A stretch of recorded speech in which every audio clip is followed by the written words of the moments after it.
J'espère que vous allez bien, que vous avez passé une bonne semaine sur le regard du Seigneur.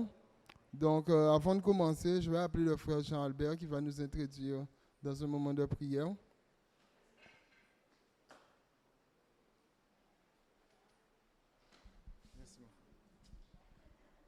Bonjour frères et sœurs, soyez bénis ce matin dans le nom de Jésus.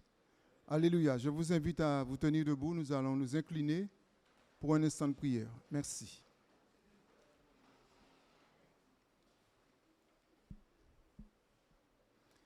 Éternel, Dieu de mon père Abraham, Isaac, Jacob et Israël, tu es le grand je suis Seigneur.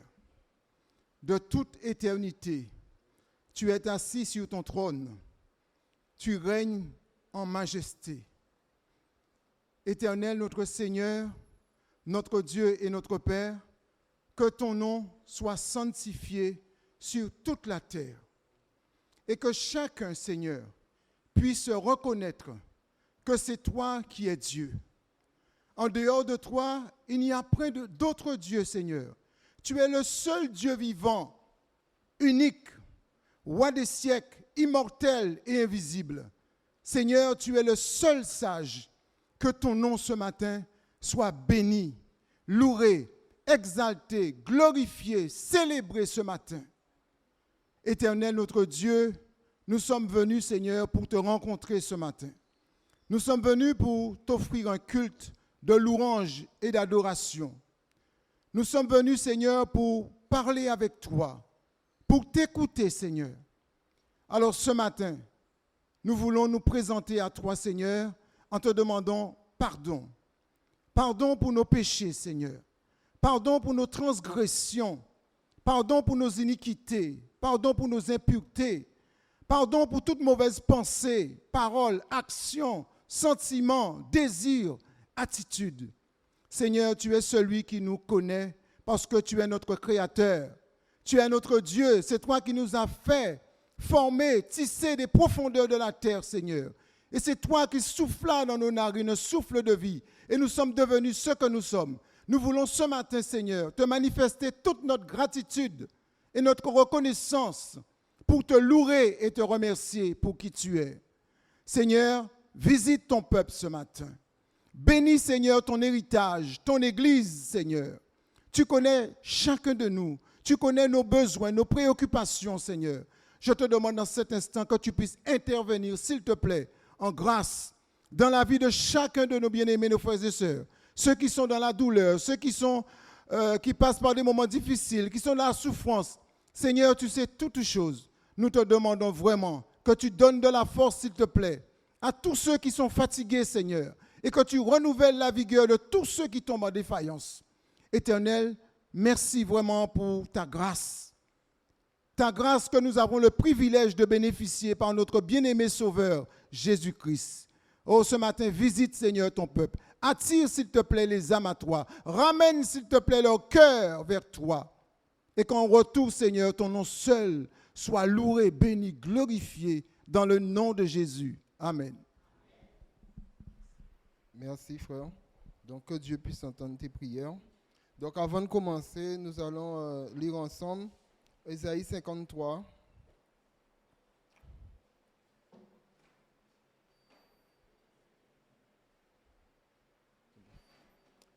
Qui a cru en ce qui nous était annoncé?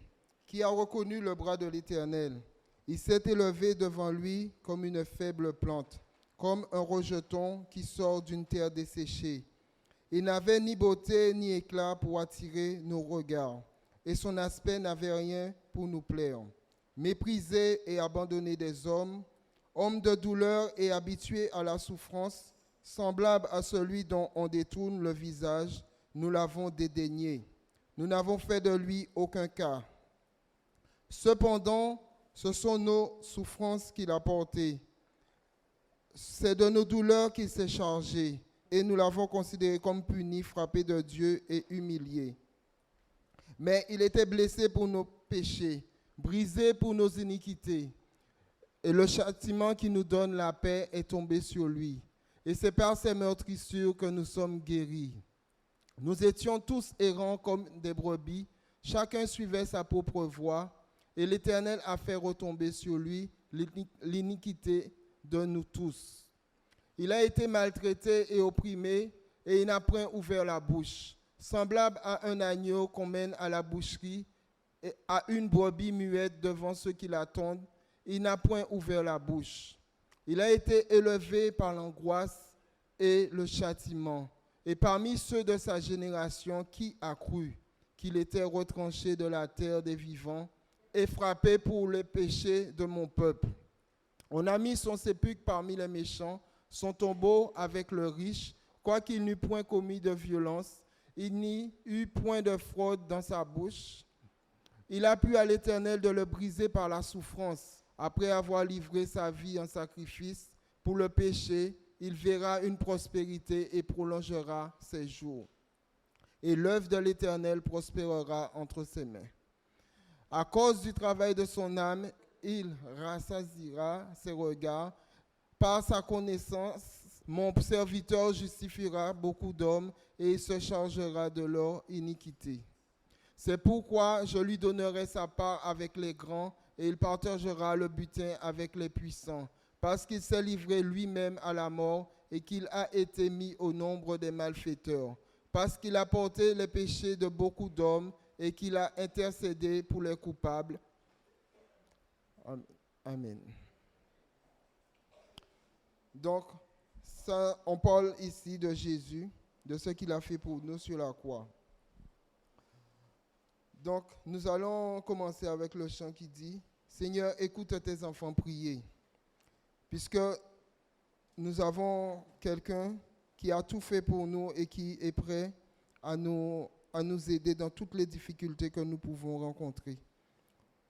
Demandons-lui d'entendre nos prières et de répondre à ces prières, quelles que soient les difficultés auxquelles on est confronté.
Amen.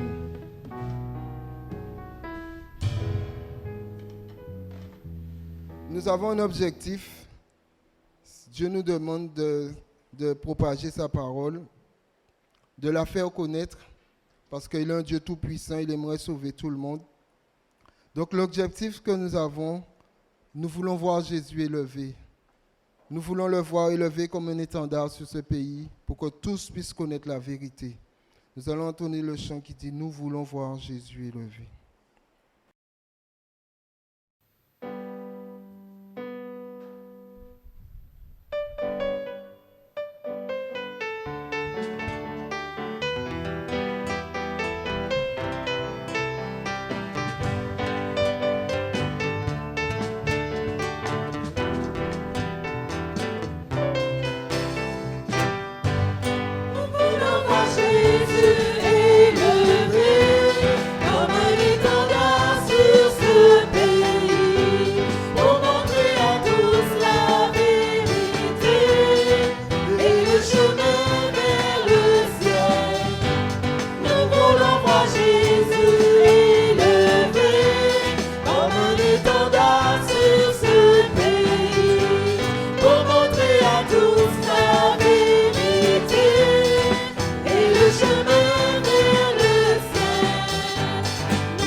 Il en est digne vraiment parce qu'il a payé le prix pour nous.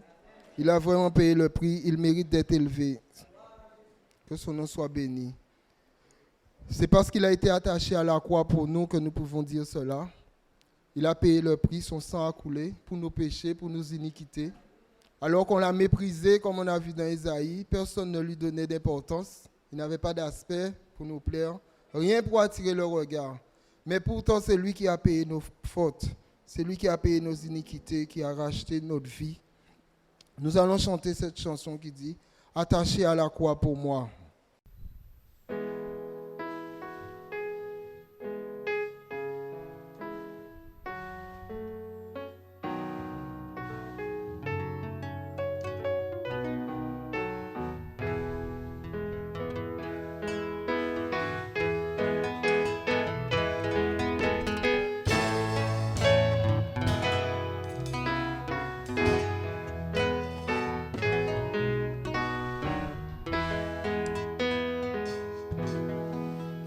Sauveur merveilleux, je possède. Il s'est sacrifié pour moi. Et sa vie innocente il cède pour mourir sur le fameux bois. Attaché à la croix pour moi. Attaché à la croix pour moi. Il a pris mon péché, il m'a délivré. Attaché à la croix pour moi. Il renonce à la gloire céleste pour le plan rédempteur de Dieu. L'apparence est la plus modeste. Aucun prix pour me rendre heureux. Attaché à la croix pour moi. Attaché à la croix pour moi. Il a pris mon péché, il m'a délivré. Attaché à la croix pour moi. A traité innocent pour ma vie, pour mes iniquités brisées et chargé de mes maladies. Il mourut pour guérir, sauver. Attaché à la croix pour moi. Attaché à la croix pour moi. Il a pris mon péché, il m'a délivré. Attaché à la croix pour moi. Le salut accompli pour ses frères. Mon sauveur se rendit au ciel. Il revient au profond mystère. Mon bonheur sera éternel. Attaché à la croix pour moi.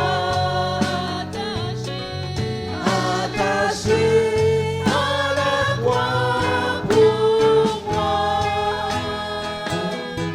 Il a pris mon péché, il m'a délivré.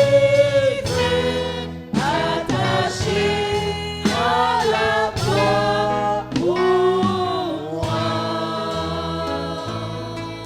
Alléluia. Il n'a pas été attaché à la croix pour quelqu'un d'autre, mais pour moi, pour toi.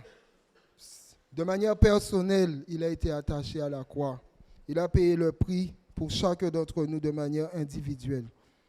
Il l'a fait aussi de manière collective, mais nous pouvons prendre ce sacrifice de manière individuelle. Même s'il y avait un seul pécheur, il serait quand même mort pour lui. Que son nom soit béni. C'est pour cela qu'on peut dire que Jésus-Christ est Seigneur. La parole a été faite chair, elle a demeuré par nous, pleine de grâce et de vérité.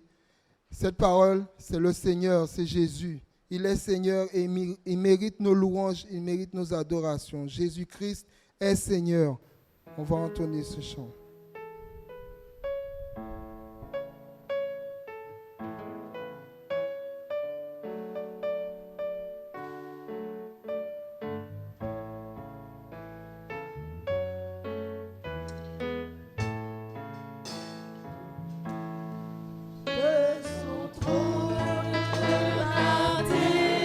De son ciel pureté, Jésus-Christ est descendu jusqu'à nous pécheurs perdus.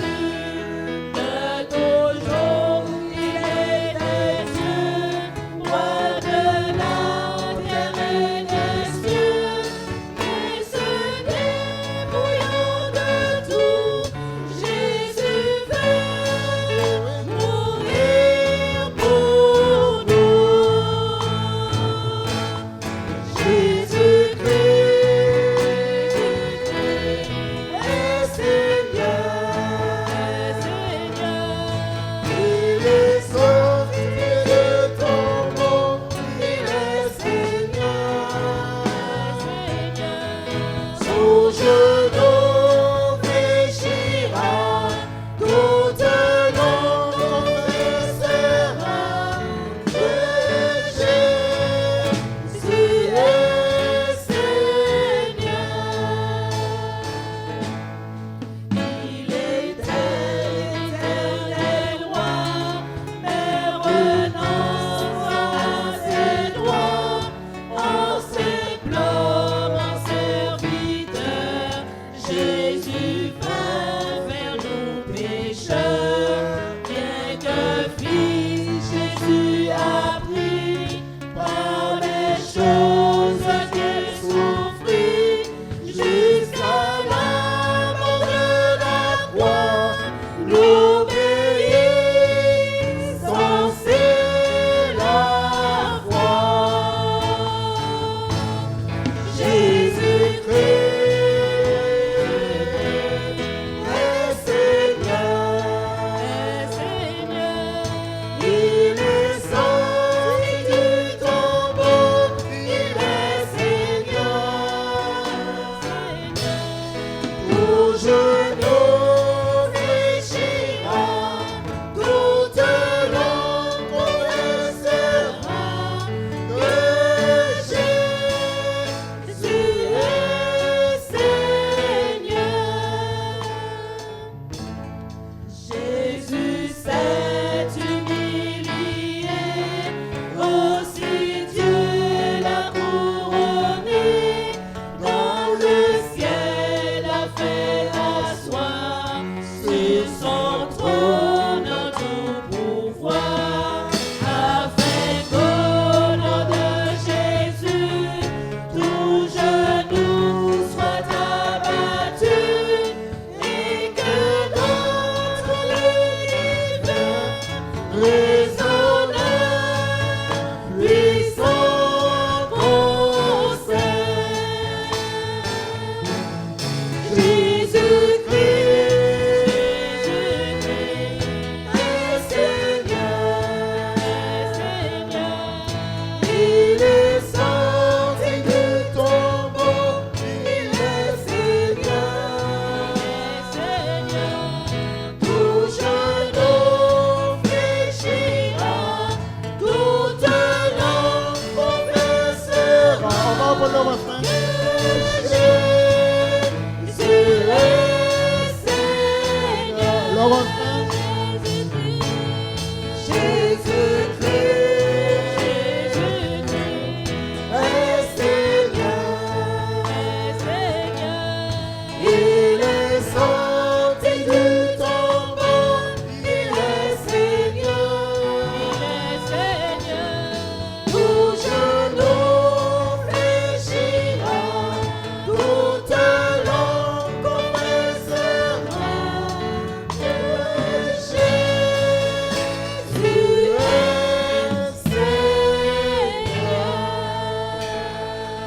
Alléluia. Gloire à Dieu. Il a les marques de ce sacrifice dans sa chair.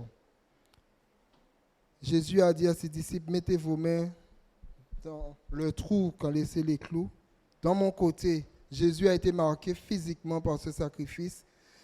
Et on peut dire que quand nous avons vu ces mains qui ont été percées, et il tend ses mains-là vers nous, il nous appelle, il nous dit, venez à moi.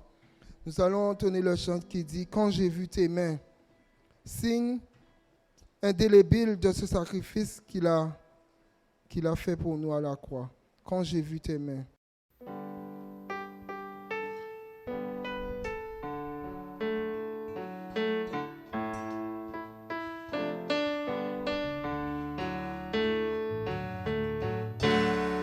J'ai vu tes mains, guérissant de malades. Quand j'ai vu tes mains, qui rompaient du pain, pour nourrir tout autour de toi.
Seigneur en retour, reçois mon amour. Alléluia. Un roi qui se sacrifie pour son peuple. Un roi qui s'humilie pour son peuple. Un roi qui est présent pour son peuple. Son nom c'est Christ. Christ est roi.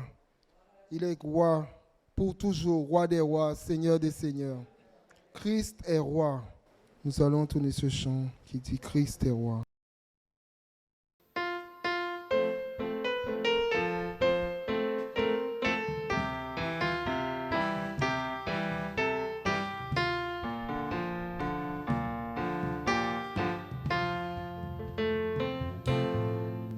Dans son amour, Dieu le Père envoya son Fils Jésus pour accorder la lumière à tous ceux qui sont perdus.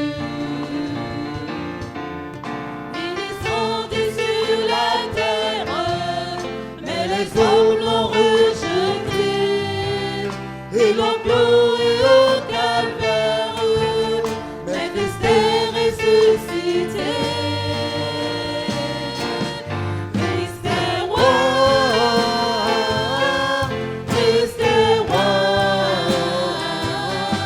Christ est roi, est roi, Christ est roi, Christ est roi, Christ est roi, est roi. Les croyants de tous les âges portent son nom sur leur cœur. Dans l'épreuve, ils gardent courage, car leur Dieu est un sauveur.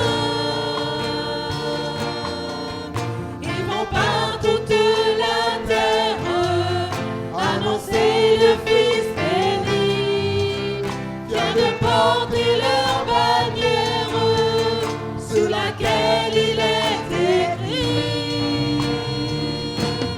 Christ est roi, Christ est roi, Christ est roi, des rois. Christ est roi, Christ est roi, Christ est roi, des rois. Un jour les chrétiens du monde seront rassemblés par lui. Ils sortiront de leur tombe, car en lui ils ont la vie. Ils formeront un royaume, la terre sera leur pays. Leur hymne sera un psaume à la gloire du Messie. Christ est roi, Christ est roi, Christ est roi, des rois. Christ est roi, Christ est roi, Christ est roi, des rois. Christ est roi, Christ est roi, Christ est roi, des rois. Christ est roi, Christ est roi, Christ est roi, des rois. Alléluia.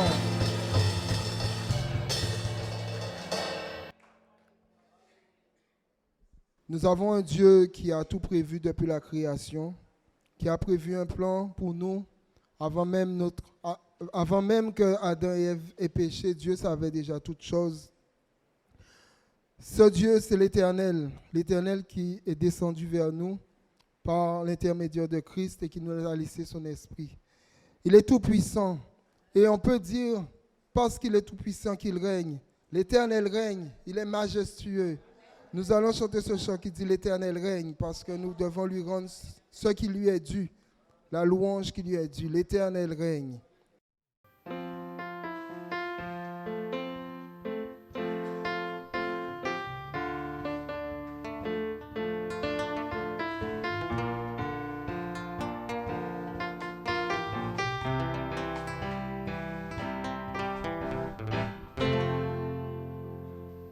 L'Éternel règne,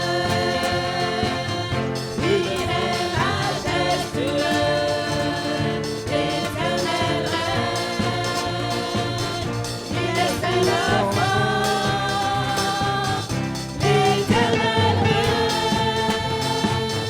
il est sur son trône pour la durée des temps, pour la durée des temps. Dieu est puissant dans les lieux célestes, ses témoignages sont véritables. La sainteté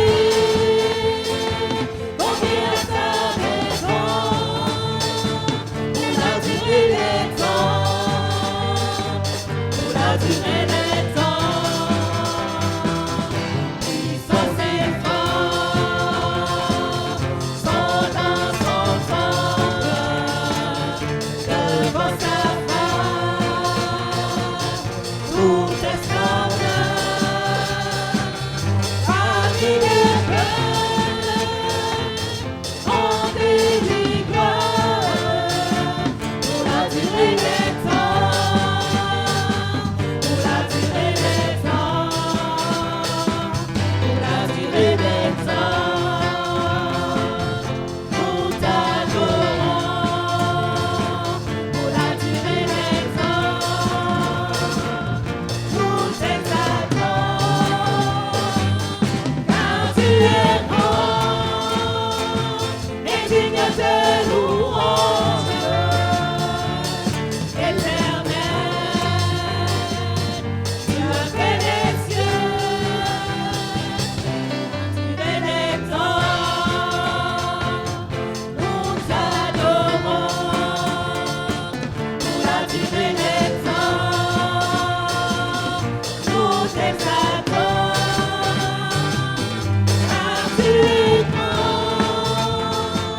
et digne de louange. Éternel,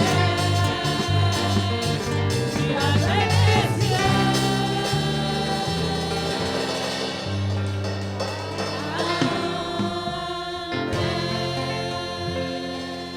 Alléluia. Donc nous allons finir ce moment de louange par le chant qui dit « Pardon d'avoir jugé ». Alors nous sommes pas bons. Dieu nous a dit qu'il n'y a personne qui est juste, personne qui mérite le salut. Mais des fois, nous nous permettons de juger les autres. Notre cœur est dur. Nous oublions ce que Dieu a fait pour nous et nous jugeons facilement les autres. Donc après tout ce qu'on a chanté, tout ce qu'on a entendu, tout ce que Dieu a fait pour nous, est-ce que nous avons le droit de mépriser, de juger les autres? Nous devons être humbles et regarder les autres comme des créatures de Dieu qui ont besoin d'être sauvées. Après, Marie-Laure va se préparer pour les annonces. Donc on va finir avec le chant qui dit « Pardon d'avoir jugé ».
Amen.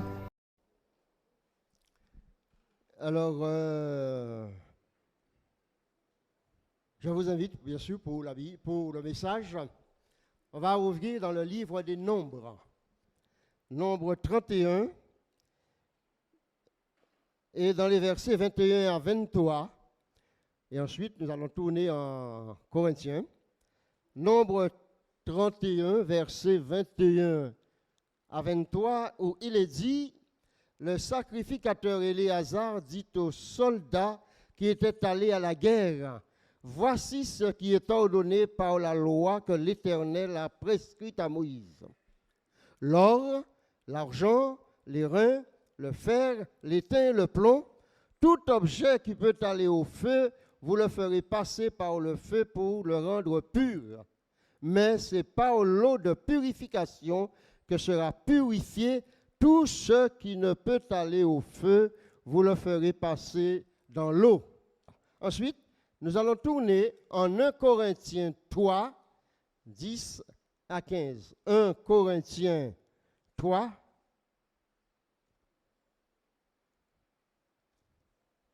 10 à 15. Alors, c'est l'apôtre Paul qui parle, il dit, « Selon la grâce de Dieu qui m'a été donnée, j'ai posé le fondement comme un sage architecte et un autre bâti dessus, mais que chacun prenne garde à la manière dont il bâtit dessus. Car personne ne peut poser un autre fondement que celui qui a été posé, savoir Jésus-Christ. Or, si quelqu'un bâtit sur ce fondement avec de l'or, de l'argent, des pierres précieuses, du bois, du foin, du chaume, l'œuvre de chacun sera manifestée, car le jour la fera connaître, parce qu'elle se révélera dans le feu, et le feu éprouvera ce qu'est l'œuvre de chacun. Si l'œuvre bâtie par quelqu'un sur le fondement subsiste, il recevra une récompense. Si l'œuvre de quelqu'un est consumée, il perdra sa récompense. Pour lui, il sera sauvé, mais comme au travers du feu.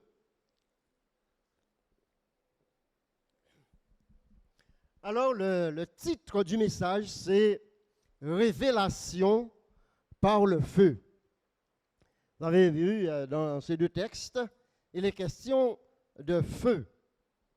Et nous savons que dans la Bible, le feu a au moins trois principales propriétés. La purification et le jugement. Et la Bible parle aussi du feu au sens figuré, dont il est question de le feu de l'amour. Par exemple, en 1 Pierre, au chapitre 1, verset 22, il est dit « Aimez-vous ardemment les uns les autres, avec un amour brûlant. » Et aussi, elle parle du feu du Saint-Esprit. Actes chapitre 2, versets 3 et 4, lors de la descente du Saint-Esprit, le jour de la Pentecôte, des langues de feu posèrent sur les disciples, sur les apôtres qui étaient réunis, et pour le jour de la descente du Saint-Esprit, c'était des langues de feu qui sont descendues sur eux. Mais la Bible nous parle aussi d'une révélation par le feu au dernier jour pour l'Église, pour mettre en garde la qualité du service de chacun. Dans le livre des Nombres que nous avons lu au chapitre 31 et dans les versets 21 à 23, Nombre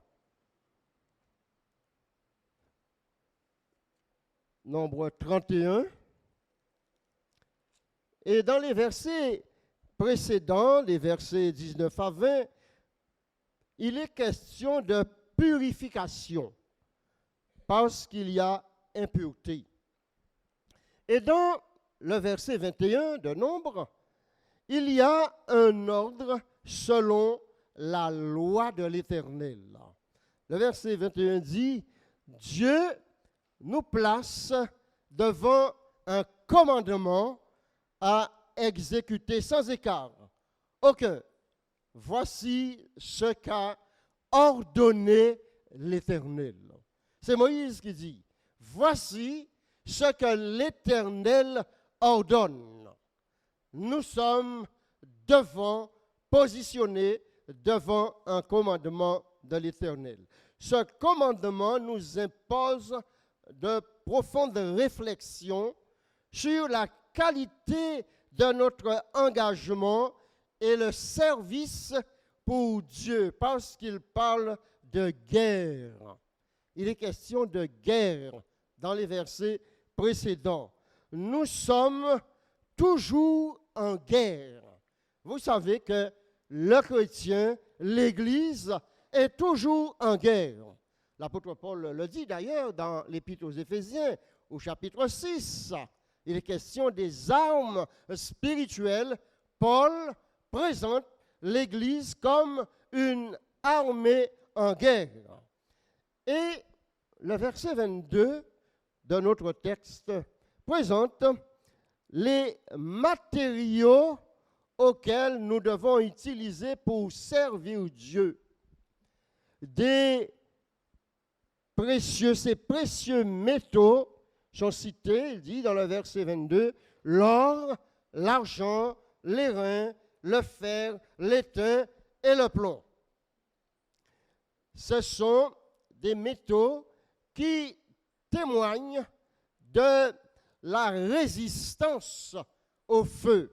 Ce sont des métaux qui résistent en passant par le feu.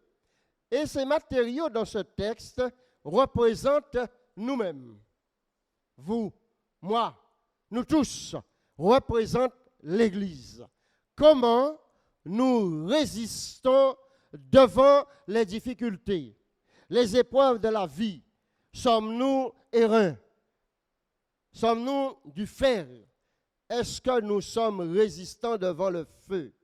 Comme nous le voyons depuis dans l'Ancien Testament, nous trouvons ces matériaux et surtout dans le tabernacle. Et nous retrouvons dans le tabernacle tous ces métaux qui sont là. Dans les versets 22 et 23, il y a une sélection de ces métaux qui est faite. Le verset 22 nous cite toute la liste que je viens de dire, qui veut dire que tout objet ne peut pas passer par le feu. Il y a des vies qui peuvent passer par le feu et d'autres qui ne le peuvent pas. Dans l'Église, nous sommes normalement, chaque chrétien devrait pouvoir résister devant les feux de l'épreuve. D'ailleurs, l'Épître aux Hébreux vous dit, vous n'avez pas encore résisté jusqu'au sang en luttant contre le péché. Et laissez-moi vous dire, en passant, que le chrétien authentique, ce n'est pas celui qui ne pêche jamais, c'est celui qui lutte avec le péché. C'est celui qui reconnaît ses péchés, celui qui s'humilie au pied de la croix, après peut-être par accident avoir commis un péché. C'est ça, le chrétien authentique. Ce n'est pas celui qui dit « Ah, moi je ne pêche jamais ». C'est un faux celui-là.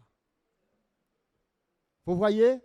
Mais celui qui résiste, comme le fer, ces métaux qui nous est présenté, ça, c'est le chrétien dont Dieu a besoin dans son service.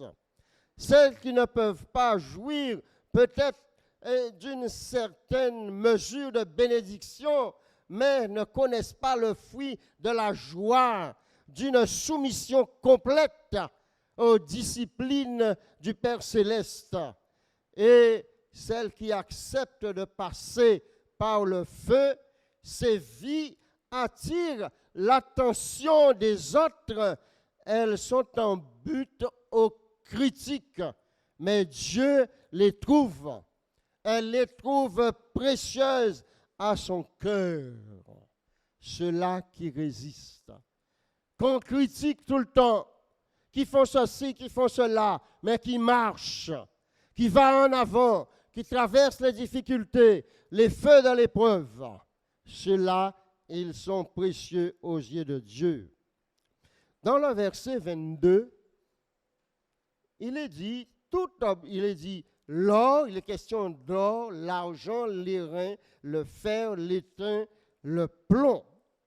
Mais je voudrais attirer votre attention sur un métal tout particulièrement, l'airain. Exode, on va lire en Exode 26, 37. Exode 26 et au verset 37. Tu feras pour le rideau 5 colonnes d'acacia et tu les couvriras d'or. Elles auront des crochets d'or et tu fondras pour elles 5 bases d'airain. Ensuite, le chapitre 27, versets 9 et 10. Tu feras le parvis du tabernacle du côté du midi. Il y aura pour former le parvis des toiles de fin lin retors et une longueur de 100 coudées pour le premier côté, et avec 20 colonnes posant sur 20 bases d'airain. Nous voyons l'airain est mentionné dans le tabernacle pour supporter. Il est question de plusieurs colonnes, leur base fixée sur l'airain. Et encore Exode 30, 18, la cuve avec la base d'airain. L'airain est un métal qui résiste au feu et qui ne perd aucune de ses propriétés. En plus, il témoigne de la stabilité, de la solidité malgré l'épreuve du feu. C'est pourquoi l'Éternel a exigé que les colonnes dans le sanctuaire soient posées sur des bases d'airain. Sommes-nous de l'airain ce matin? Comment nous résistons? La Bible parle de l'Église dans le Nouveau Testament comme la colonne et l'appui de la vérité. L'Église. Sommes-nous de l'airain? Apocalypse chapitre 1er, versets 12, 13 et 15. Apocalypse chapitre 1er,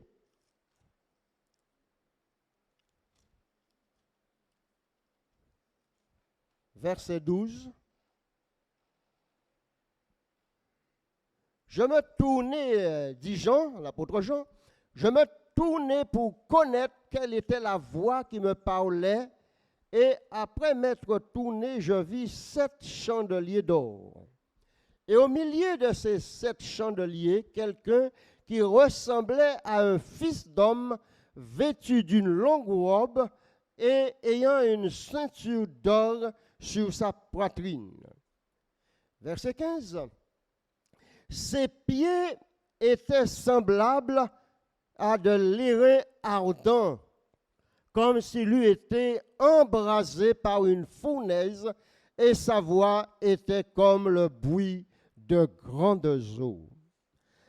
L'apôtre Jean, exilé à l'île de Patmos à cause de sa foi, à cause de son témoignage pour Jésus, dans une vision, voit le Seigneur et il fait une petite description du Seigneur. Il dit au verset 15 que ses pieds sont comme de l'airain ardent, comme s'il était embrasé dans une fournaise. Ses pieds d'airain posent posé là par le feu d'une fournaise. Vous voyez, qui témoigne encore de la stabilité, de la solidité. Et la Bible nous enseigne de la stabilité du Seigneur quand il était sur la terre. Il ne s'est jamais laissé ébranler par aucun homme. Souvenez-vous, les évangiles nous disent, en entendant les paroles de Jésus, ils ont envoyé des huissiers pour un peu voir les pieds, pour écouter un peu ce qu'il dit.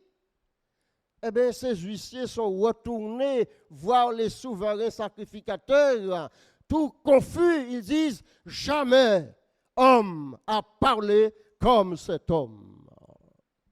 Quand ils ont vu que Jésus est inébranlable devant eux, voilà ce qu'ils ont dit.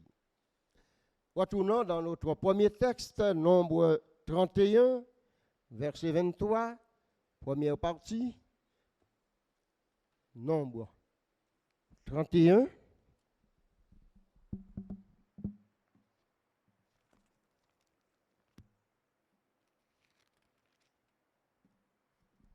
Verset 23, il est dit, tout objet qui peut aller au feu, vous le ferez passer par le feu pour le rendre pur. Tout objet qui peut passer par le feu, vous le ferez pour le rendre pur. Les objets qui peuvent passer par le feu ne peut s'agir que les métaux cités au verset 22. Si je vous dis en introduction que le feu a pour première propriété dans la Bible la purification, voyons au moins deux versets qui nous rappellent cette vérité. Deutéronome 33, verset 2. Deutéronome 33, verset 2, il dit, « L'Éternel est venu du Sinaï, il s'est levé sur eux de Séhir, il a resplendi de la montagne de Paran, et il est sorti du milieu des saintes myriades, il leur a donné de sa droite, envoyé le feu de la loi. » Le feu de la loi, le feu de la parole de Dieu. Il y a encore bien d'autres textes qui le disent, Jérémie 23, 29 par exemple. Mais dans cette série de bénédictions que Moïse prononça sur les 12 tribus d'Israël, il n'a pas manqué de citer la parole de Dieu, le feu de la parole. Le feu de la parole de Dieu, le feu de la loi pour leur purifier. Et le prophète Jérémie, il n'a pas oublié de dire que la parole est comme un feu, comme un marteau pour la purification du peuple. 1 Pierre, chapitre 1er, versets 6 et 7. 1 Pierre, chapitre 1er, verset 6, 7. Il est dit,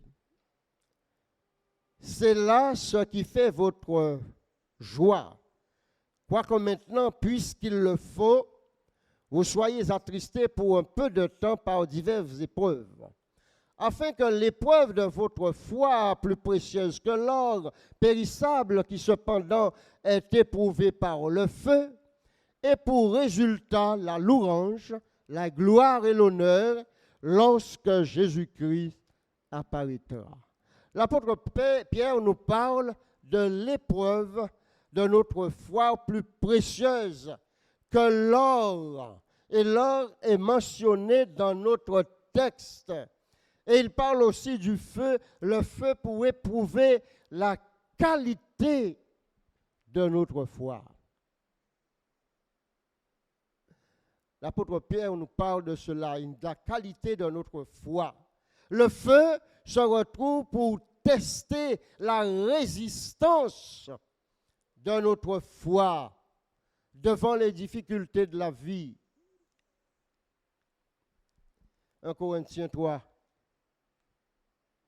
1 Corinthiens chapitre 3, verset 12.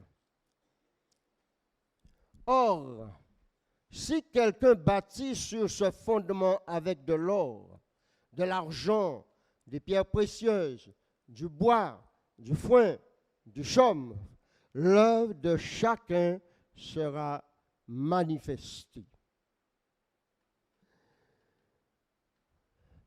Nous voyons que l'apôtre Paul n'a pas mis à l'écart le commandement de Nombre 31 que nous venons de voir. Nous retrouvons ces méthodes citées par Moïse et Paul enrichit encore davantage les paroles de Moïse en y ajoutant d'autres métaux. Il parle des pierres précieuses et d'autres matières encore. Et dans la deuxième partie du verset 23 de Nombre 31, Moïse parle de tout ce qui ne peut aller au feu. Et dans le verset 24, il parle de laver nos vêtements. Puis, dans ce verset 12 de 1 Corinthiens 3, ces objets que l'apôtre Paul cite, bois, foin, chaume, ne peuvent aller au feu. Ils ne peuvent pas résister. Ne voyons-nous pas tout ce qui est en nous et qui ne résiste pas dans le service de Dieu? La légèreté dans le service, la nonchalance, la négligence. Nous nous revêtons de ces matériaux sans valeur, éphémères, qui ne peuvent résister au temps et au feu. La négligence, par exemple. Le prophète Jérémie dit dans son livre au chapitre 48 et au verset 10, « Maudit soit celui qui néglige l'œuvre de l'Éternel. » Mes amis, frères, sœurs, je voudrais vous encourager, vous exhorter ce matin. Quand on annonce qu'il y a un culte d'évangélisation, ne négligeons pas cela. Pour amener une personne, je le disais aux frères ce matin avant le culte, mais il faut inviter au moins 4, 5, 6, 10 même. Comme ça, nous serons sûrs qu'il y aura au moins une personne qui va honorer l'invitation. Mais aussi, et le frère me dit après, mais et le témoignage? Absolument. Le témoignage, il compte. Le témoignage, il compte. Maudit soit celui qui fait avec négligence l'œuvre de l'Éternel. Est-ce que je néglige mon témoignage? Est-ce qu'à mon travail, on dit, ah ouais, lui, hein, c'est le pasteur? Vous voyez? Est-ce que quand ils sont à 3 ou 4 ensemble en train de parler, vos collègues, ils vous voient arriver et ils disent, oui, même si tu vas venir, on peut bouger à autres. Hein? Est-ce que vous avez dit ça? Témoignage, frères et sœurs. Quand on parle d'évangélisation, témoignage. Vous pouvez prêcher l'évangile par votre témoignage. C'est ça la qualité des matériaux que nous devons avoir dans notre vie. Tout ce qui ne résiste pas au feu peut être purifié. Mais Dieu, si nous nous humilions devant Dieu au pied de la croix, il peut nous donner ce témoignage-là. Dieu nous donne le moyen de sortir de nos vêtements fragiles, sans valeur, pour son service. Mais quel est ce taux de purification? Moïse dit, c'est par l'eau qu'on purifie tous ceux qui ne peuvent passer au feu. Jean 17, 17, lisons. Jean 17, 17. Jésus dit, sanctifie-les par ta vérité, ta parole est la vérité. L'eau de purification, c'est l'eau de la parole. Frères et sœurs. Et Jésus, Jean 15, 3, il dit, déjà vous êtes purs à cause de la parole que vous venez d'entendre. Éphésiens chapitre 5, verset 26, il est dit, Marie aimez vos femmes, 25, verset 26, afin de la sanctifier par la parole, après l'avoir purifiée par le baptême d'eau. Aimez vos femmes comme Jésus a aimé l'Église et s'est livré lui-même pour elle, afin de la sanctifier par l'avoir purifiée par le baptême d'eau. Mes amis, frères, sœurs, pour servir au sein de l'Église, pour avoir un bon témoignage, il faut être purifié par l'eau. L'apôtre Paul parle de la sanctification de l'Église. La version d'Aobi dit de la sanctifier par l'eau de la parole.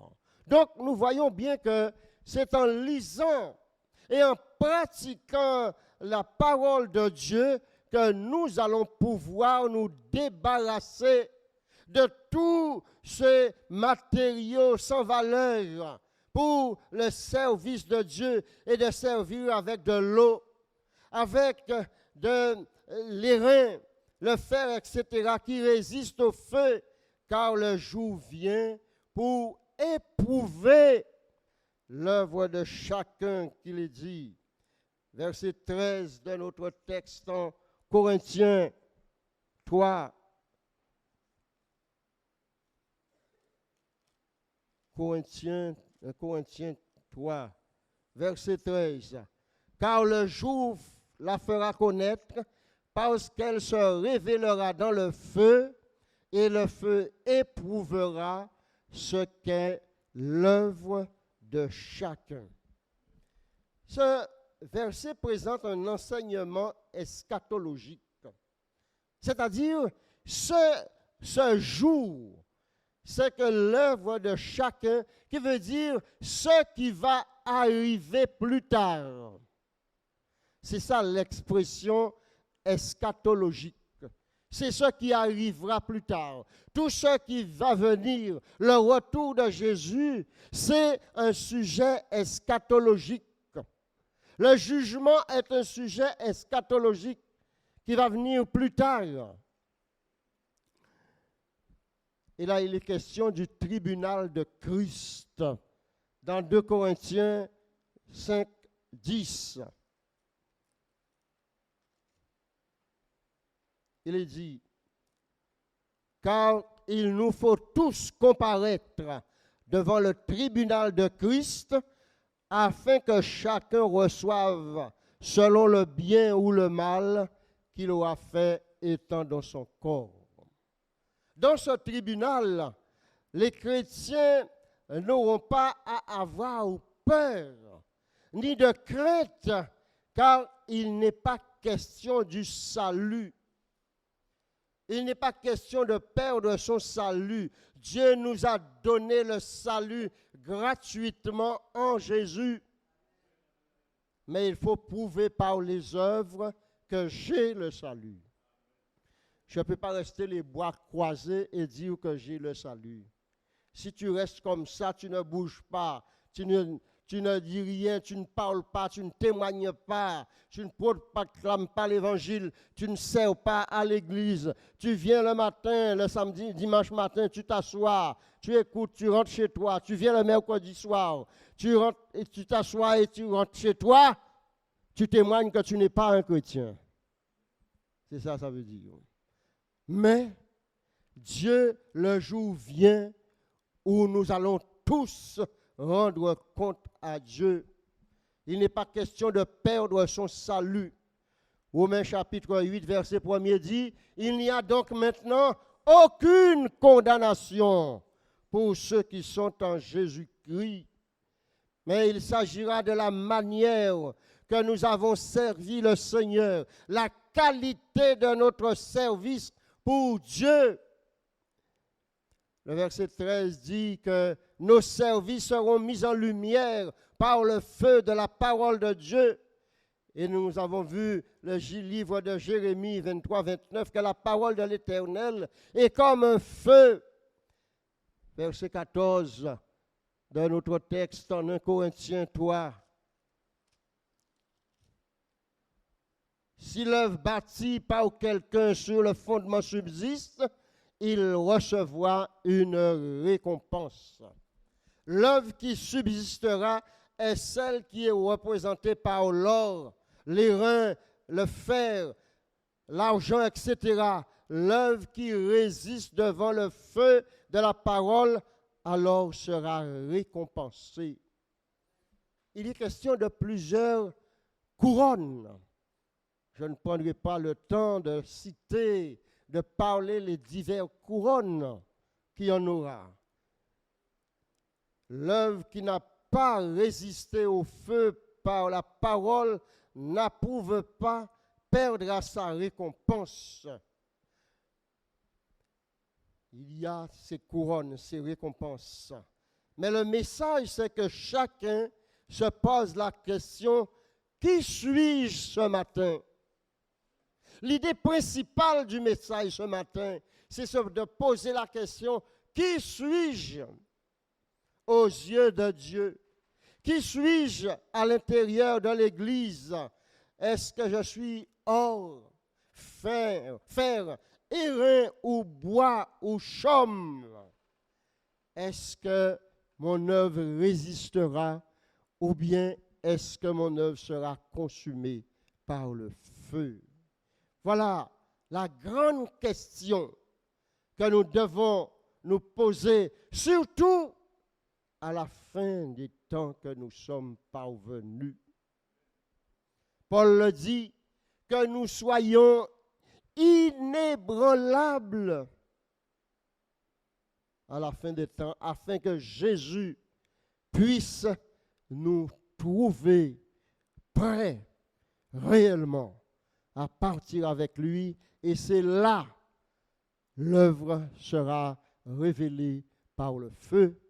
Que le Seigneur vous bénisse.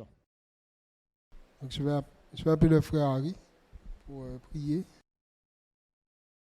Bonjour à tous. Prions le Seigneur. Éternel Dieu, nous te remercions ce matin pour ta parole. Merci de nous avoir rappelé que tu nous as tout donné, tu nous as sauvés. Merci parce que nous avons du travail à faire. Tu nous as donné des choses à faire. Donne-nous de nous appliquer, Seigneur, en tant qu'enfants de Dieu, à manifester et à nous laisser conduire, Seigneur, par ta force, par ta puissance. Ainsi que ton nom soit glorifié.